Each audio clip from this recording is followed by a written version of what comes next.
Машалла, машалла. Мына рубльді қараңыздаршы. Құрметті біздің алыста істеп жүрген мекендештер.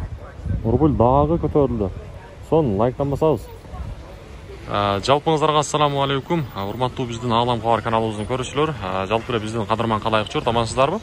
Бүгін біз сіздерге Ноқат районынан дағы бір жолы жағымды ұшық салмай айтабыз. Бүгін 2023 жылдың 17 август күні болып қалды. Апта күнгі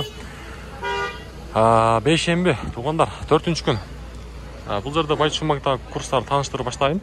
Сатып алусы бұл жақта доллар 87.90, евро 95.10, рубль болса 0.92, 0.922. Жақшы. Ошондо 1000 рублиңиздер 922 сом болып тұрған кезі. Жақшы. Рубль көтерілді туғандар. Жоғарыда айтқандай лайктан басабыз. Бұл жаққа жылауыздан бұл жерде мен сіздерге коммерциялық Қырғызстан банктағы курстарды көрсетейін. Доллар бұл жақта 88, евро 94.50, рубль болса 0.92 бұл жақта. Жақшы. Каналға қатталбағандар сөз түрде қатталып қойыңыздар.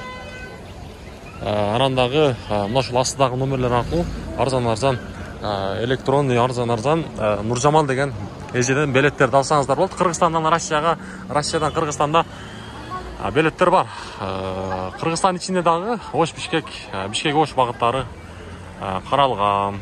Доскерада банк сатып алу доллар бұл жақта евро бар екен 95.40, рубль болса 0.92. Долларды көрсетіп тұр ғой Доскерада банк. Обменниктер қандай қойды екен? Маңа ошол қызық болды. Бұяқтадағы рубль 0.92 болып қалып тұр. Жақсы. Евро болса бұяқта жоқ білесіздер, доллар 87.80. Қазақ теңге 17 тиын, өзбек сум 0.73 тиын болып қалып тұр. Азия банктағы курстарды көрелікші. Азия банктағы курстарды жақсы қояды. Азия банктағы курстар. Бұл жерде доллар 88, евро 95.20, рубль болса 0.92. Сон, оғандар, дағы бір жол айта кетейін, сүйінші жалпыңыздарға. Лайктан басабыз, қолдау ретінде. Каналға қатталабыз, дағы бір жол айта кетейін. Жақшы жаңылық. Бұйырса жаңылықтар болса сіздерге біріншілерден болып жеткіріп біліп тұрасыз. Бізбен өмірге болып тұрыңыздар.